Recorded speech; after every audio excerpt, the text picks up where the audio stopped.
കർത്താവിൻ്റെ പരിശുദ്ധമായ നാമം വാഴ്ത്തപ്പെടുമാറാകട്ടെ.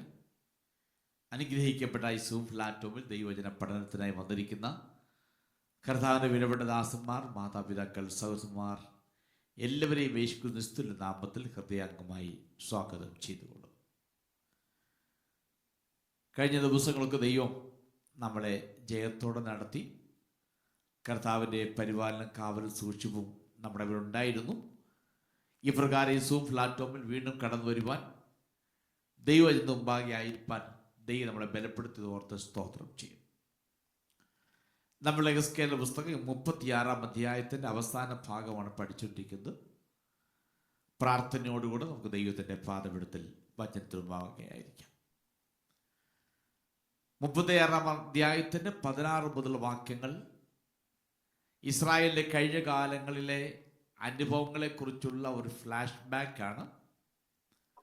അതിലെന്തുകൊണ്ടാണ് പ്രവാസത്തിലേക്ക് പോയതെന്നും തിരിച്ച് ദൈവം അവരെ പ്രവാസത്തിൽ മടക്കിക്കൊണ്ട് വന്നതും തുടർന്ന് ദൈവം അവരുമായി ഉടമ്പടി ചെയ്യുന്നതും അവർക്ക് വാഗ്ദത്തങ്ങൾ കൊടുക്കുകയും ചെയ്യുന്ന ഭാഗങ്ങളാണ് തുടർന്നുള്ള ഭാഗങ്ങൾ. അവർ പ്രവാസത്തിൽ പോകാനുള്ള കാരണം അവരുടെ നടപ്പ് കൊണ്ടും തങ്ങളുടെ പ്രവൃത്തികൾ കൊണ്ടും അവർ ദേശത്തെ മല്ലമാക്കി, അന്യവിഗ്രഹങ്ങളെ ദൈവമായി കണ്ട് ആരാധിച്ചു. അങ്ങനെ ദേശത്തെ മല്ലമാക്കി. ദൈവം അതുകൊണ്ട് അവരെ മറ്റ് രാജ്യങ്ങളിലേക്ക് പ്രവാസികളായി അയച്ചു. അവർ ചെന്ന സ്ഥാനങ്ങളിൽ അവർക്ക് വിട്ടുപോകേണ്ട ദേശത്തെക്കുറിച്ച് മറ്റ് അവർ ചെന്നു ചേർന്ന ദേശത്തെ ജാതികൾ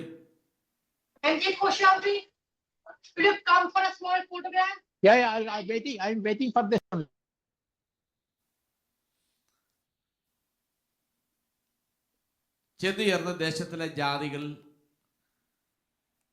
യഹോവയായ ദൈവത്തെ വളരെ ബലഹീനമായിട്ട് കണ്ടു. ഇസ്രായേലിന്റെ ദൈവമായ യഹോവ വിശുദ്ധനാണ്. ആ വിശുദ്ധ നാമത്തെ അശുദ്ധമാക്കിയവർ.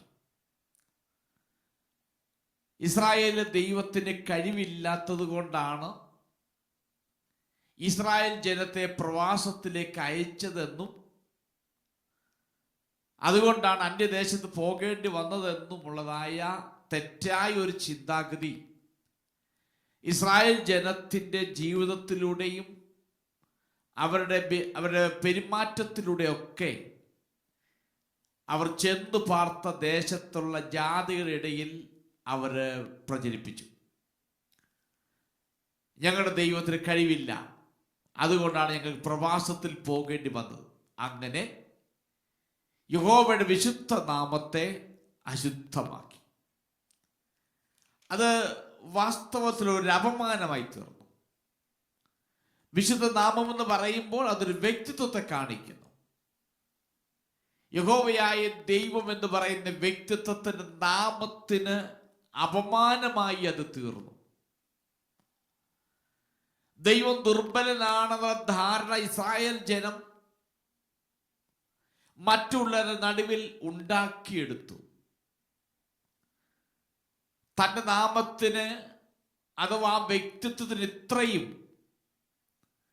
വലിയ അപമാനം ഉണ്ടായതുകൊണ്ട് ആ അപമാനം തുടരുവാൻ ദൈവം ആഗ്രഹിക്കുന്നില്ല. നോക്കണം, നിസ്സാര കാര്യമാണ് നമ്മുടെ ദൃഷ്ടിയിൽ. ദൈവത്തിന്റെ ദൃഷ്ടിയിൽ ദൈവത്തിന്റെ നാമത്തെ ദുഷിക്കുകയാണ് വാസ്തവത്തിൽ. അങ്ങനെയെങ്കിൽ നമ്മുടെ എത്ര ചിന്തയിലൂടെയും സംസാരത്തിലൂടെയും പ്രവൃത്തിയിലൂടെ ഒക്കെ ദൈവത്തിന്റെ നാമം ദുഷിക്കപ്പെട്ടിട്ടുണ്ട്. അതുകൊണ്ട് യഹോവ പറയുന്നു, യഹോവയുടെ നാമം നിങ്ങൾ മലിനമാക്കരുത്, അശുദ്ധമാക്കല്ലെന്ന് പറയുന്നുണ്ട്. അതുകൊണ്ട് നമ്മുടെ എല്ലാ പ്രവർത്തനത്തിലൂടെയും നാം ദൈവത്തിൻ്റെ നാമത്തിന് വേണ്ടി ഇറങ്ങി തിരിച്ചവരാണെങ്കിൽ ദൈവത്തിൻ്റെ നാമത്തെ വെളിപ്പെടുത്തേണ്ടവരായി നമ്മുടെ ജീവിതത്തിൽ ഒരിക്കലും ദൈവത്തിൻ്റെ നാമത്തിന് നമ്മൾ അപമാനം ഉണ്ടാക്കാൻ പാടില്ല. അങ്ങനെ അപമാനിതരായി തീർന്ന ആ വ്യക്തിത്വം, ആ നാമം അശുദ്ധമാക്കപ്പെട്ടു. അതിന് യഹോവയായ ദൈവം തീരുമാനിച്ചു, ഈ ജനത്തെ അവിടെ നിന്നും പ്രവാസത്തിൽ നിന്നും തിരികെ കൊണ്ടുവരണം എന്ന് ദൈവം ആഗ്രഹിച്ചു. ഈ ജാതികൾ അറിയണം, ഇസ്രായേലിലെ ദൈവം ബലഹീനനല്ല എന്നും അവൻ ഇസ്രായേൽ ദേശത്ത് മാത്രമല്ല അവൻ്റെ പരമാധികാരമെന്നും ലോക രാഷ്ട്രങ്ങളുടെ ഇടയിലെല്ലാം ദൈവത്തിന് പരമാധികാരമുണ്ട് എന്ന് അവർ മനസ്സിലാക്കണം. അതുകൊണ്ട് യഹോവയായ ദൈവം ഈ ജനത്തെ പ്രവാസത്തിൽ നിന്നും മടക്കിക്കൊണ്ടുവരുവാൻ യഹോവയായ ദൈവം തീരുമാനിച്ചു. അങ്ങനെയാണ് അവരെ പ്രവാസത്തിൽ നിന്നും മടക്കിക്കൊണ്ടുവന്നത്. മടക്കിക്കൊണ്ടുവന്നപ്പോൾ അത് നിമിത്തം യഹോവയായ ദൈവം അവരുമായി ഉടമ്പടി ചെയ്തു. ആ ഉടമ്പടിയെ കുറിച്ചാണ് നമ്മൾ പഠിച്ചുകൊണ്ടിരുന്നത്. അവിടെ നമുക്ക് 24-ാമത്തെ വാക്യം മുതൽ 27-ാമത്തെ വാക്യം വരെ ഒന്ന് വായിക്കാം. ഞാൻ നിങ്ങളെ ജാതികളുടെ ഇടയിൽ നിന്ന് കൂട്ടി സകല ദേശങ്ങളിൽ നിന്നും നിങ്ങളെ ശേഖരിച്ച് സ്വന്തം ദേശത്തേക്ക് വരുത്തും. ഞാൻ നിങ്ങളുടെ മേൽ നിർമ്മല ജലം തളിക്കും, നിങ്ങൾ നിർമ്മലരായി തീരും. ഞാൻ നിങ്ങളുടെ സകല മലിനതയെയും സകല വിഗ്രഹങ്ങളെയും നീക്കി നിങ്ങളെ നിർമ്മലീകരിക്കും. ഞാൻ നിങ്ങൾക്ക് പുതിയൊരു ഹൃദയം തരും, പുതിയൊരു ആത്മാവിനെ ഞാൻ നിങ്ങളുടെ ഉള്ളിലാക്കും. കല്ലായുള്ള ഹൃദയം ഞാൻ നിങ്ങളുടെ ജഡത്തിൽ നിന്ന് നീക്കി മാംസമുള്ള ഹൃദയം നിങ്ങൾക്ക് തരും. ഞാൻ എൻ്റെ ആത്മാവിനെ നിങ്ങളുടെ ഉള്ളിലാക്കി നിങ്ങളെ എൻ്റെ ചട്ടങ്ങളിൽ നടക്കുമാറാക്കും. നിങ്ങൾ എൻ്റെ വിധികളെ പ്രമാണിച്ച് അനുഷ്ഠിക്കും. ഞാൻ നിങ്ങളുടെ പിതാക്കന്മാർക്ക് കൊടുത്ത ദേശത്ത് നിങ്ങൾ പാർക്കും. നിങ്ങൾ എനിക്ക് ജനമായും ഞാൻ നിങ്ങൾക്ക് ദൈവമായും ഇരിക്കും. ഞാൻ നിങ്ങളുടെ സകല മലിനതകളും നീക്കി നിങ്ങളെ രക്ഷിക്കും. ഞാൻ നിങ്ങളുടെ മേൽ ക്ഷാമം വരുത്താതെ ധാന്യം വിളിച്ചു വരുത്തി വർദ്ധിപ്പിക്കും. ഓക്കെ, അതിൽ 24-ാം വാക്യത്തിൽ കാണും, ഞാൻ നിങ്ങളെ ശേഖരിക്കും, ജാതികളിൽ നിന്നും ദേശങ്ങളിൽ നിന്നും ഞാൻ നിങ്ങളെ ശേഖരിക്കും. അവിടെ തൊട്ട് ദൈവം അവർക്ക് കൊടുക്കുന്ന ഉടമ്പടിയാണ്, ദൈവം അവരുമായി ചെയ്യുന്നൊരു ഉടമ്പടിയാണ്. പഴയ നിയമത്തിന്റെ പല ഭാഗത്ത് നമ്മൾ നോക്കുമ്പോൾ യഹോവയായ ദൈവം തൻ്റെ ജനത്തുമായിട്ട് ഉടമ്പടി ചെയ്തിട്ടുണ്ട്. കഴിഞ്ഞ നമ്മൾ കണ്ടു, ആവർത്തന പുസ്തകം 30-ാം അധ്യായത്തിന്റെ 1 മുതൽ വാക്യങ്ങൾ കണ്ടു. മോശയുടെ കാലഘട്ടത്തിൽ യഹോവയായ ദൈവം ചെയ്ത ഉടമ്പടിയാണ്, നിങ്ങൾ ദേശത്ത് വിട്ട് എവിടെ പോയി ചെതറിപ്പോയാലും ഞാൻ അവിടുന്ന് നിങ്ങളെ ശേഖരിച്ച് കൊണ്ടുവന്ന് ഈ ദേശത്താക്കുമെന്നോ ആ കാലഘട്ടത്തിൽ ചെയ്ത ഉടമ്പടിയാണ്. യെരമ്യാ പ്രവചനത്തിൽ 2 ഭാഗത്ത് നമ്മൾ കണ്ടു, അവരെ ദേശത്തേക്ക് മടക്കി വരുത്തുമെന്ന്. അപ്പോൾ വേദപുസ്തകത്തിന്റെ ആരംഭം മുതൽ അവസാനം വരെയുള്ള പുസ്തകങ്ങൾ നമ്മൾ പഠിച്ചു നോക്കിയാൽ ദൈവത്തിൻ്റെ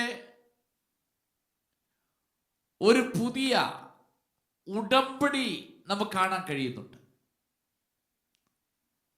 നഷ്ടപ്പെട്ടു പോയ ജനത്തെ അവരെ അതിൻ്റെ പഴയ ലെവലിലേക്ക്, പഴയ നിലയിലേക്ക് കൊണ്ടുവരുവാൻ കഴിയുന്ന ഒരു വീണ്ടെടുപ്പിന്റെ പദ്ധതി, റിഡംപ്ഷൻ. ഉൽപ്പത്തി പുസ്തകം മുതൽ വെളിപ്പാട് പുസ്തകം വരെയുള്ള പുസ്തകങ്ങൾ ഉടനീളം ശ്രദ്ധിച്ചു നോക്കിയാൽ എല്ലാ പുസ്തകങ്ങളിലും കയറി ഇറങ്ങി നടക്കുന്ന ഒരു ഗ്രാഫ് പോലെയുള്ള ഒരു പുതിയ ഉടമ്പടിയുടെ അഥവാ വീണ്ടെടുപ്പ് എന്ന് പറയുന്ന പദ്ധതിയുടെ രൂപരേഖ കാണുവാൻ കഴിയുന്നുണ്ട്. മനുഷ്യന്റെ വീഴ്ചയ്ക്ക് ശേഷമാണ് ഈ വീണ്ടെടുപ്പിൻ പദ്ധതിയെക്കുറിച്ചുള്ളതായ രൂപരേഖകൾ കാണുവാൻ കഴിയുന്നത്. ഓരോ പുസ്തകത്തിലും വീണ്ടെടുപ്പിനെ കുറിച്ച് പറഞ്ഞ എങ്ങനെയാണ് എന്ന് പറയാൻ ധാരാളം കാര്യങ്ങളുണ്ട്. ഞാൻ ആ ഭാഗത്തേക്ക് കടക്കുന്നില്ല. ഏറ്റവും വേദപുസ്തകത്തിൽ ഏറ്റവും പല വിധത്തിൽ പല പ്രാവശ്യം ദൈവം പഴയ ഭക്തന്മാരുമായി ഉടമ്പടി ചെയ്തിട്ടുണ്ട്. നോഹയുമായി ഉടമ്പടി ചെയ്തിട്ടുണ്ട്. എന്നാൽ ജനത്തിന്റെ വീണ്ടെടുപ്പിനോടുള്ള ബന്ധത്തിൽ, ജനത്തിന്റെ ഉദ്ധാരണത്തോടുള്ള ബന്ധത്തിൽ യഹോവയായ ദൈവം പഴയ നിമിത്തം ചെയ്ത പ്രധാനപ്പെട്ട 3 ഉടമ്പടികളുണ്ട്. ഒന്ന്, ഉൽപ്പത്തി പുസ്തകം 12-ാം അധ്യായത്തിന്റെ 1 മുതൽ 3 വരെ വാക്യങ്ങളിൽ പറയുന്ന അബ്രഹാം ചെയ്ത ഉടമ്പടി. ആ ഉടമ്പടിക്കകത്ത് കാണാൻ കഴിയുന്നത് ആ ഒരു വ്യക്തിയിലൂടെ, ആ ഒരു കുടുംബത്തിലൂടെ, ആ ഒരു ദേശത്തിലൂടെ മറ്റ് ജാതികൾക്ക് വരുവാൻ പോകുന്ന നന്മ, അഥവാ അവർക്ക് ലഭിക്കാൻ പോകുന്ന അനുഗ്രഹം, അവർക്ക് ലഭിക്കാൻ പോകുന്ന വീണ്ടെടുപ്പിന്റെ ഉദ്ധാരണത്തിന്റെ പദ്ധതിയെക്കുറിച്ചുള്ളതായ ഒരു ഉടമ്പടി അവിടെ കാണാൻ കഴിയും. നിന്നാൽ സകല ജാതികളും അനുഗ്രഹിക്കപ്പെടും. അതൊരു ഉടമ്പടിയാണ്. അബ്രഹാം ചെയ്തൊരു ഉടമ്പടിയാണ്. ആ ഉടമ്പടി ഒരു വീണ്ടെടുപ്പിന്റെ ഉടമ്പടിയാണ്. അബ്രഹാമിന്റെ സന്തതിക്കും അവര് മൂലം മറ്റ് ജാതികൾക്കും ഉണ്ടാകാൻ പോകുന്ന ഒരു സുപ്രധാനമാകുന്ന വസ്തുത വീണ്ടെടുപ്പിന്റെ കുറിച്ചുള്ളതായ പദ്ധതി. രണ്ടാമത്തെ ഉടമ്പടി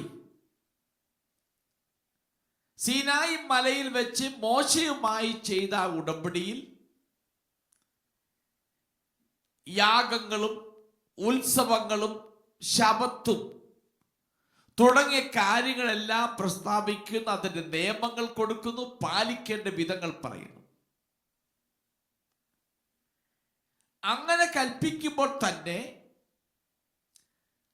അവർക്ക് അനുഗ്രഹവും ശാപവും തിരഞ്ഞെടുക്കാനുള്ളതായ ഒരവകാശം അവർക്ക് ദൈവം നൽകുന്നുണ്ട്. ദൈവം ഒന്നും അടിച്ചേൽപ്പിക്കുന്നില്ല.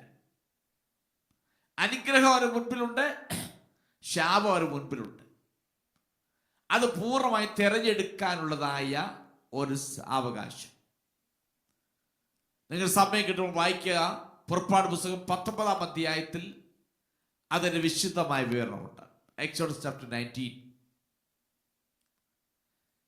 അപ്പൊ ആ ഭാഗത്ത് കാണാൻ കഴിയുന്നു ഒരു രക്ഷയുടെ, ഒരു വീണ്ടെടുപ്പിന്റെ പദ്ധതിയായിട്ട് നമുക്ക് കാണാൻ കഴിയുന്നുണ്ട്. മൂന്നാമത്തേത് ദാവീദുമായി ചെയ്തതായ ഉടമ്പടി. 2 ശമൂവേൽ പുസ്തകം 7-ാം അധ്യായത്തിൽ അത് വ്യക്തമായി പറയുന്നുണ്ട്. ദാവീദിലൂടെ ദൈവം ചെയ്ത ഉടമ്പടി, നിന്റെ രാജ്യത്വം നിത്യമായിരിക്കും, നിന്നിൽ നിന്ന് ഒരു പ്രജ പുറപ്പെടും, ഒരു പെർഫെക്റ്റ് ആയിരിക്കുന്ന ഒരു ഭരണാധികാരി നിലവിൽ വരും, നിത്യമായ ഒരു രാജ്യത്വം, നിത്യനായ ഒരു രാജാവ് തുടങ്ങിയതായ ഒരു വാഗ്ദത്ത മശിഹയെ കുറിച്ചുള്ളതായ ഒരു ഉടമ്പടിയാണ് ആ ഭാഗത്ത് കാണാൻ കഴിയുന്നത്. അപ്പൊ അതിലൂടെ പറയുന്നത് വാഗ്ദത്ത മശിഹയെ കുറിച്ചുള്ള ഭാഗമാണ്. ജനത്തിന്റെ വീണ്ടെടുപ്പിനായി വരുവാൻ പോകുന്ന മശിഹയെ കുറിച്ചുള്ളതായ ഒരു വാഗ്ദത്തം. അങ്ങനെ ഈ 3 ഉടമ്പടികളും നമ്മൾ നന്നായി പഠിച്ചാൽ ഒരു വീണ്ടെടുപ്പിൻ പദ്ധതിയെക്കുറിച്ചുള്ളതായ ഒരു ഉടമ്പടിയാണത്. അങ്ങനെ വേദപുസ്തകത്തിന്റെ ആരംഭം മുതൽ അവസാനം വരെ നോക്കിയാൽ വീണ്ടെടുപ്പിന്റെ പദ്ധതിയെക്കുറിച്ച് നമുക്ക് കാണാൻ കഴിയും. പുതിയ നിയമത്തിലേക്ക് വരുമ്പോൾ ദൈവത്തിന്റെ വീണ്ടെടുപ്പിന്റെ പദ്ധതി പൂർണ്ണമായി അത് പൂർത്തീകരിക്കപ്പെടുകയും അത് പൂർണ്ണത കൈവരിക്കുകയും ചെയ്തിട്ടുണ്ട്. ഈ പുതിയ നിയമത്തിൽ സംഭവിച്ച വീണ്ടെടുപ്പ് പദ്ധതിയെക്കുറിച്ചുള്ളതായ പ്രഖ്യാപനം പഴയ നിയമത്തിലെ പല ഭാഗങ്ങളിലുമായി രേഖപ്പെടുത്തിയിട്ടുണ്ട്. ഞാൻ മുമ്പേ പറഞ്ഞ ആവർത്തന പുസ്തകത്തിലും ജെരമ്യാവിന്റെ പുസ്തകത്തിലും യെഹെസ്കേലിന്റെ പല ഭാഗങ്ങളിലായിട്ട് വീണ്ടെടുപ്പ് പദ്ധതിയെ കുറിച്ച് പറഞ്ഞിട്ടുണ്ട്.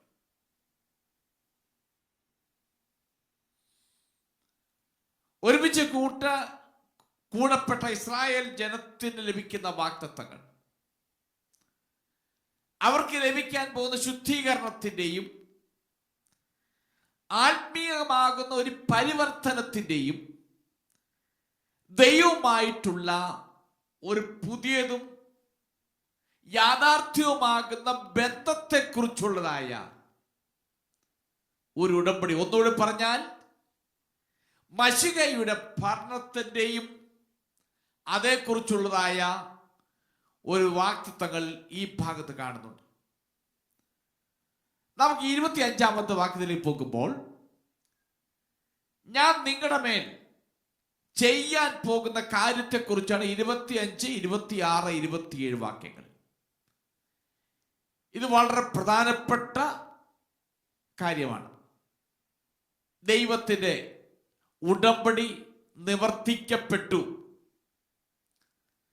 യേശുക്രിസ്തുവിന്റെ കാൽവറി മരണത്തിലാണ് പഴയ നിയമത്തിലുടനീളം പറയപ്പെട്ട ഉടമ്പടി പൂർണ്ണമായും നിവർത്തീകരിക്കപ്പെട്ടത്.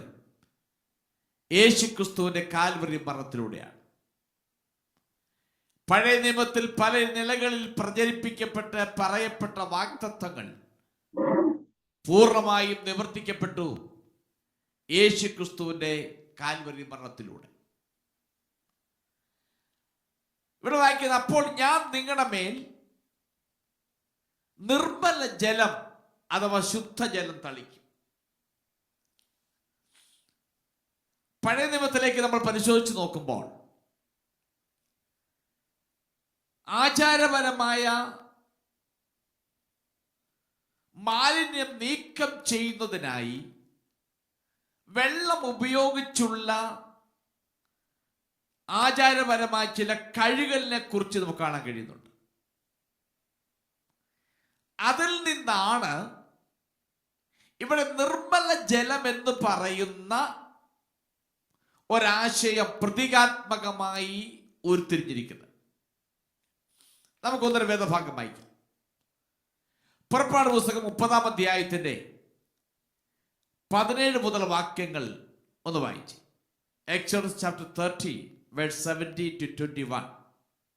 യഹോവ പിന്നെയും മോശയോട് കൽപ്പിച്ചത് എന്തെന്നാൽ, കഴുകേണ്ടതിന് ഒരു താമ്രത്തൊട്ടിയും അതിനൊരു താമ്രക്കാലും ഉണ്ടാക്കണം.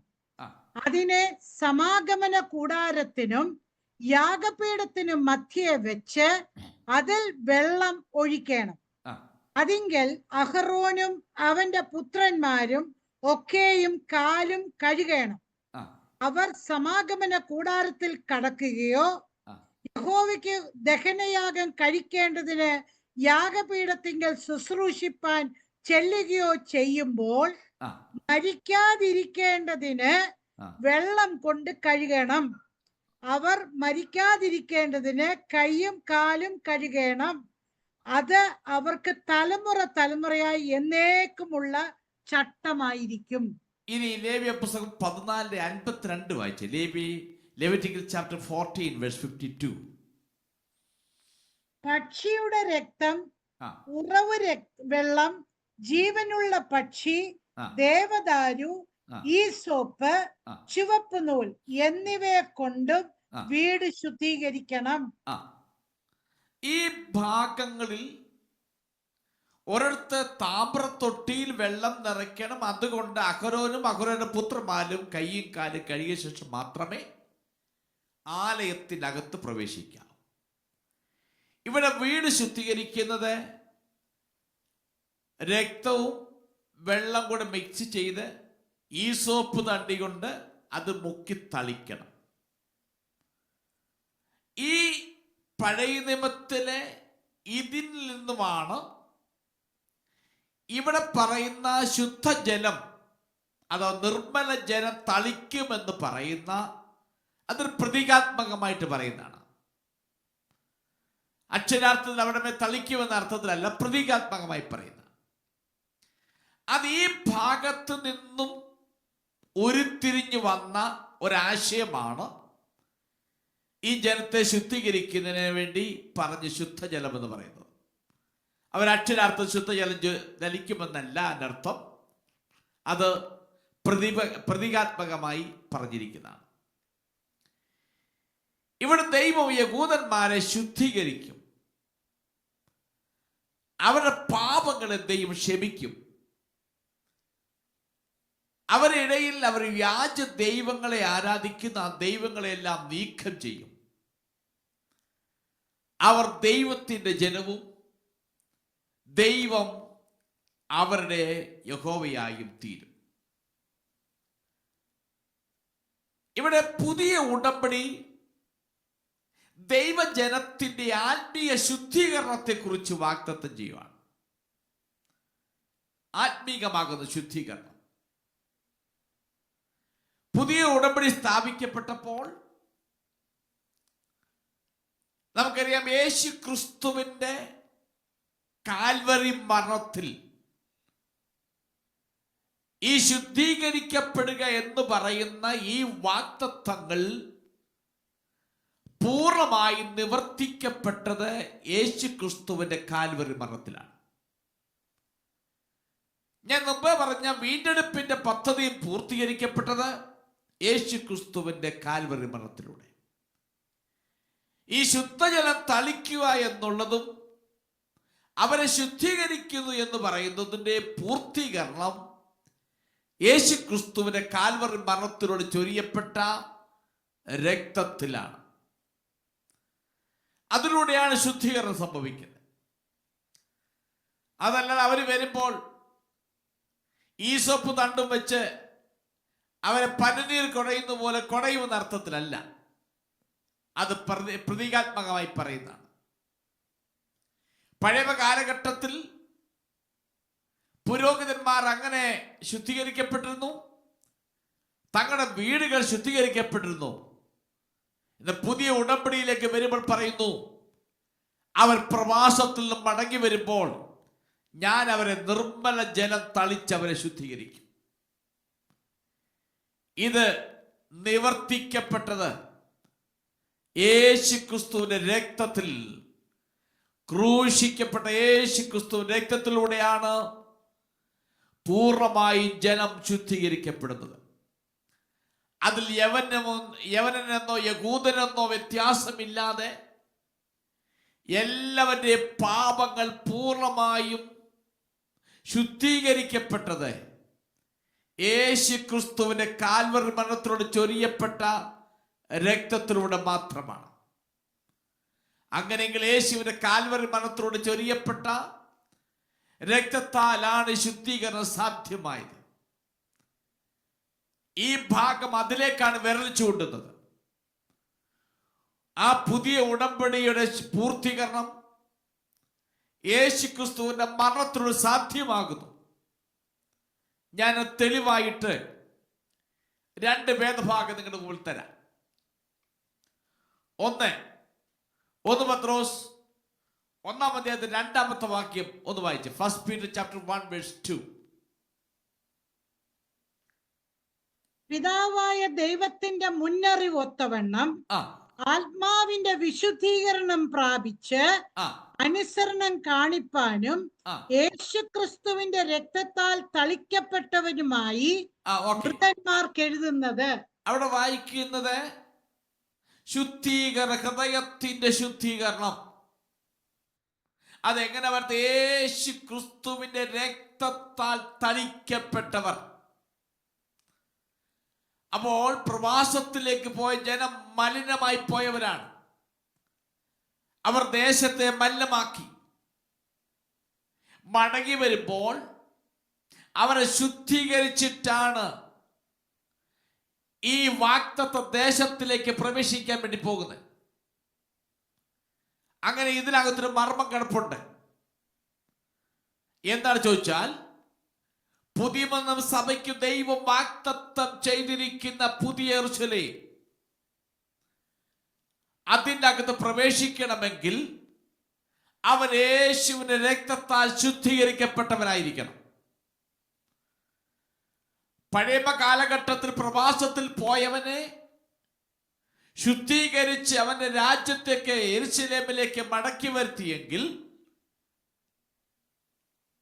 പുതിയ നിയമത്തിലേക്ക് വരുമ്പോൾ പുതിയ ഇസ്രായേലാകുന്ന ദൈവജനത്തോടുള്ള ബന്ധത്തിൽ അവന്റെ അവകാശത്തിൽ അവൻ പ്രവേശിക്കണമെങ്കിൽ, അവന്റെ വാഗ്ദത്തത്തിൽ അവൻ പ്രവേശിക്കണമെങ്കിൽ, അവന് വേണ്ടി പറയപ്പെടുന്ന വാഗ്ദത്തത്തിലേക്കും അവന്റെ വാഗ്ദത്ത അവകാശത്തിലേക്കും പ്രവേശിക്കണമെങ്കിൽ അതേത് വ്യക്തിയായാലും കൊള്ളാം, അവൻ യേശുവിന്റെ രക്തത്താൽ തളിക്കപ്പെട്ടവനായിരിക്കണം. ആ ഭാഗം ഒന്നുകൂടെ വായിച്ചേ. അവിടെ വായിക്കുന്നത് ആത്മാവിന്റെ ശുദ്ധീകരണം. ഒന്ന് വായിച്ച ഭാഗം. ആത്മാവിന്റെ വിശുദ്ധീകരണം പ്രാപിച്ച്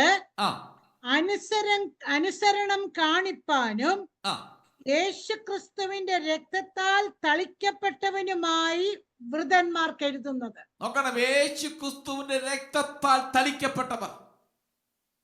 ഇനി ആ ഭാഗം താഴോട്ട് വരുമ്പോൾ പറയുന്നുണ്ട്, പ്രാപിപ്പാൻ പോകുന്ന അവകാശത്തെ കുറിച്ച് പറയുന്നുണ്ട്. അപ്പൊ ആ അവകാശത്തിൽ പ്രവേശിക്കണമെങ്കിൽ നീ ഏത് കുടുംബത്തിൽ ജനിച്ചവനായാലും കൊള്ളാം, ഏത് രാജ്യത്തിൽ ജനിച്ചവനായാലും കൊള്ളാം, ഏത് ഭാഷയിൽ ജനിച്ചവനായാലും കൊള്ളാം, നീ അവകാശത്തിൽ പ്രവേശിക്കണമെങ്കിൽ നീ ശുദ്ധരക്തത്താൽ കഴുകൽ പ്രാപിച്ചിരിക്കണം. ഇനിയും 1 യോഹന്നാന്റെ ലേഖനം 1-ാം അധ്യായത്തിന്റെ 7-ാമത്തെ വാക്യം വായിച്ചു. 1 John chapter 1 verse 7.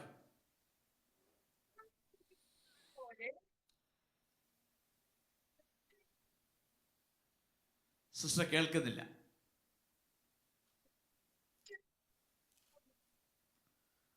1 യോഹന്നാൻ ലേഖനം 1-ാം അധ്യായത്തിന്റെ 7-ാമത്തെ വാക്യം.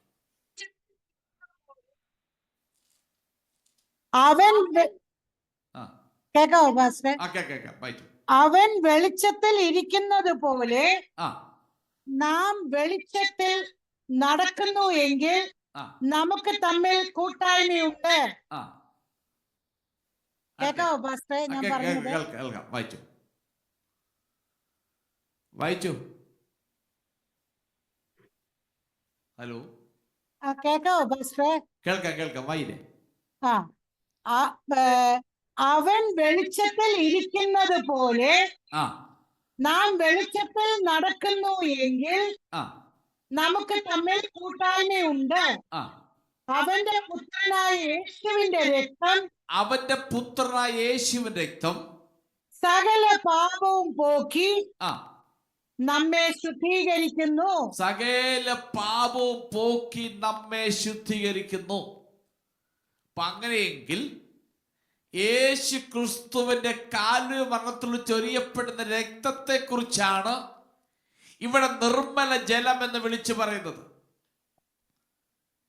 പഴയ നിയമ ഇസ്രായേലായാലും കൊള്ളാം, അവൻ ശുദ്ധീകരിക്കപ്പെട്ടവനായതിനകത്ത് പ്രവേശിക്കണമെങ്കിൽ, അവന്റെ അവകാശത്തിൽ പ്രവേശിക്കണമെങ്കിൽ അവൻ യേശുവിന്റെ രക്തത്താൽ തളിക്കപ്പെട്ടിരിക്കണം. അവർക്ക് ലഭിക്കുന്ന അക്ഷരിക ഭൂമി, ക്ഷയം, വാട്ടം, മാലിന്യം എന്നിവയുള്ളതാണ്.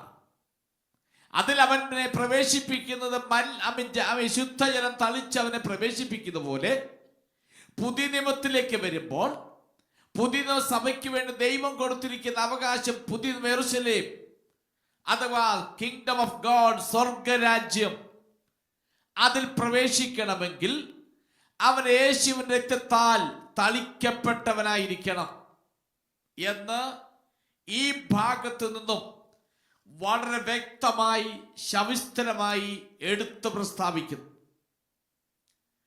അതുകൊണ്ട് യേശുവിന്റെ രക്തത്താൽ തളിക്കപ്പെട്ട് ശുദ്ധീകരണം പ്രാപിച്ചവർക്ക് മാത്രമേ ആ സ്വർഗരാജ്യത്തിൽ, ദൈവരാജ്യത്തിൽ വാഗ്ദത്തമാകുന്ന അവകാശമാകുന്ന ശാലേം രാജ്യത്ത് യെരൂശലേമിൽ പ്രവേശിക്കണമെങ്കിൽ അവൻ യേശുവിന്റെ രക്തത്താൽ തളിക്കപ്പെട്ടവനായിരിക്കണം. ഇനി അതിന്റെ 26 മുതൽ വാക്യം വായിച്ചേ.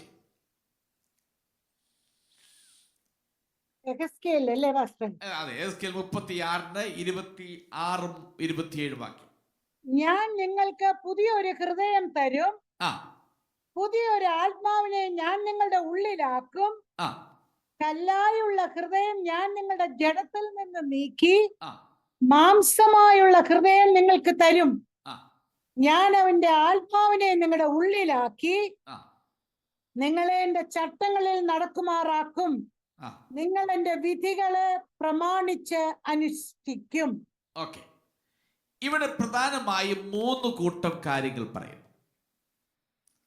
ഒന്ന്, ഞാൻ നിങ്ങൾക്ക് പുതിയൊരു ഹൃദയം തരും. 2, എന്റെ ആത്മാവിനെ നിങ്ങളുടെ മേൽ പകരും. എന്നിട്ട് അടുത്ത പറയുന്നു, എന്റെ ചട്ടങ്ങളിൽ ഞാൻ നിങ്ങളെ നടത്തുമാറാക്കും.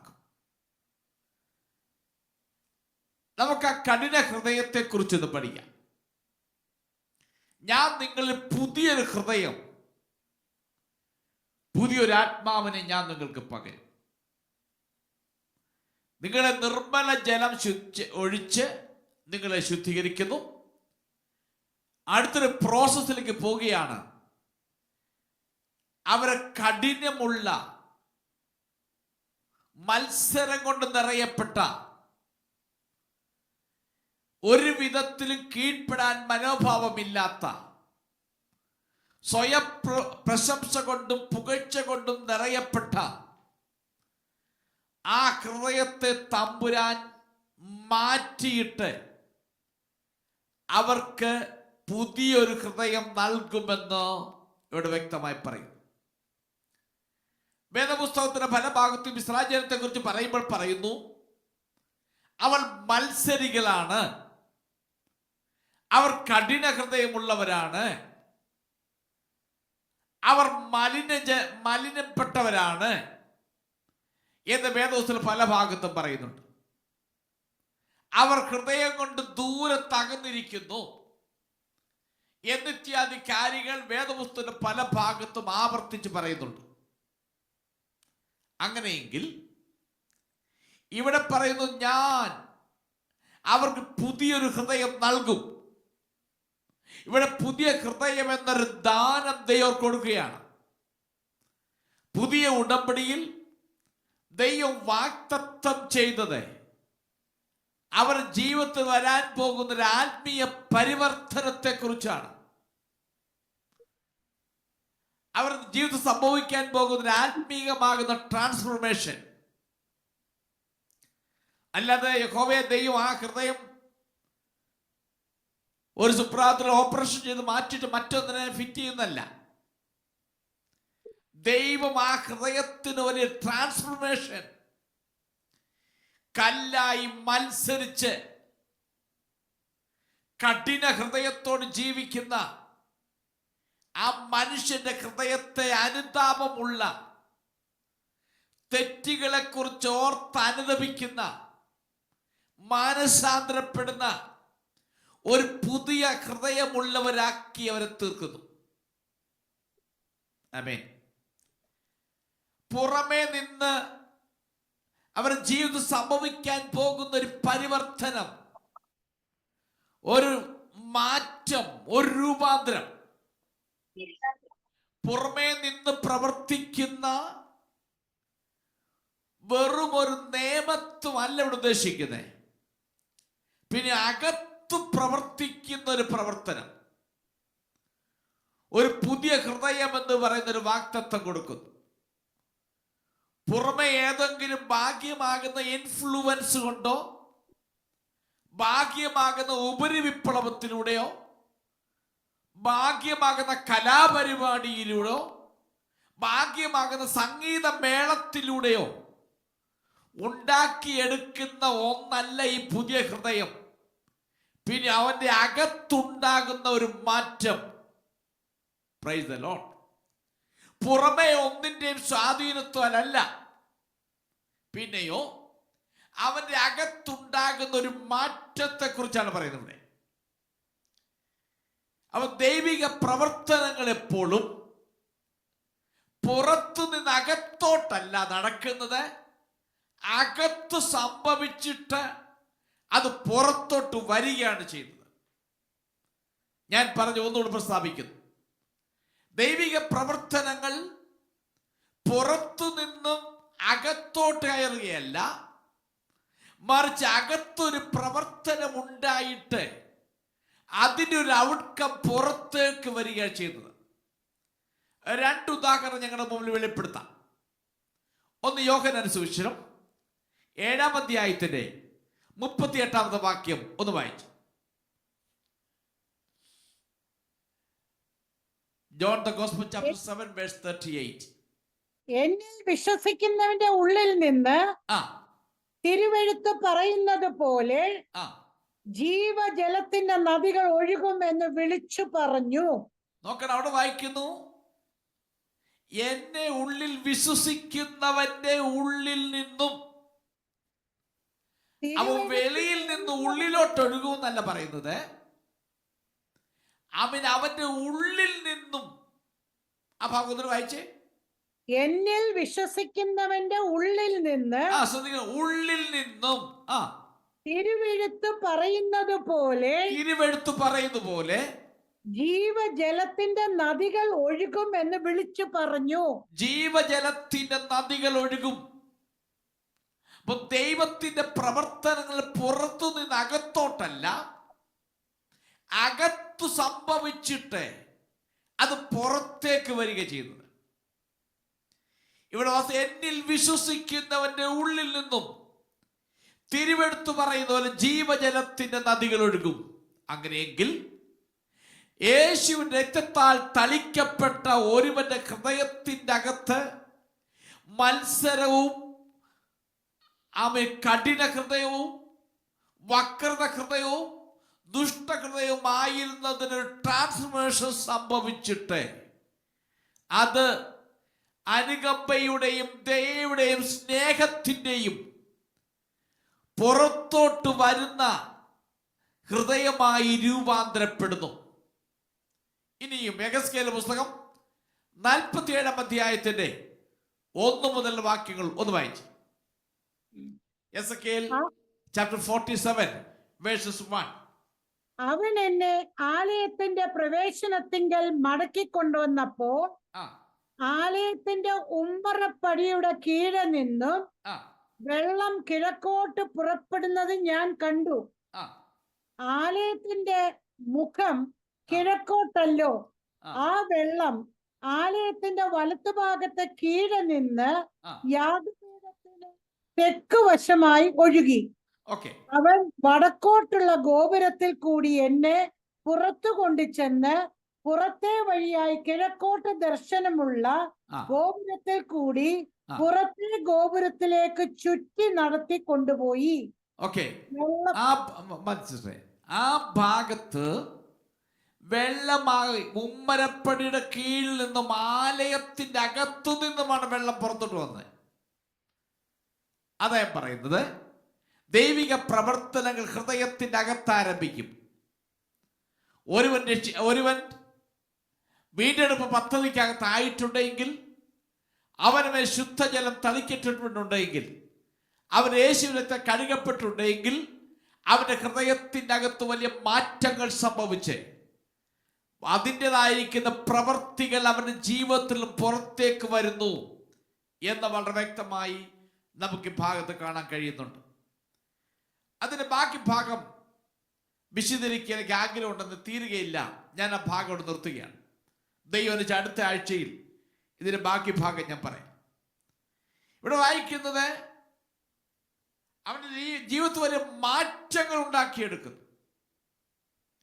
കല്ലായിട്ടുള്ള ഹൃദയം ദൈവത്തിൻ്റെ വചനത്തിൽ നിന്നോ ദൈവിക ദാനങ്ങളിൽ നിന്നോ ആത്മാവിൽ നിന്നോ ദയാപൂർവമാകുന്ന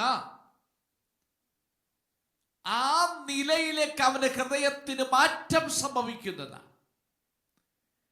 ഇത് രാത്രി ഞാൻ വാക്കിനെ അവസാനിപ്പിക്കാൻ വേണ്ടി പോവുകയാണ്.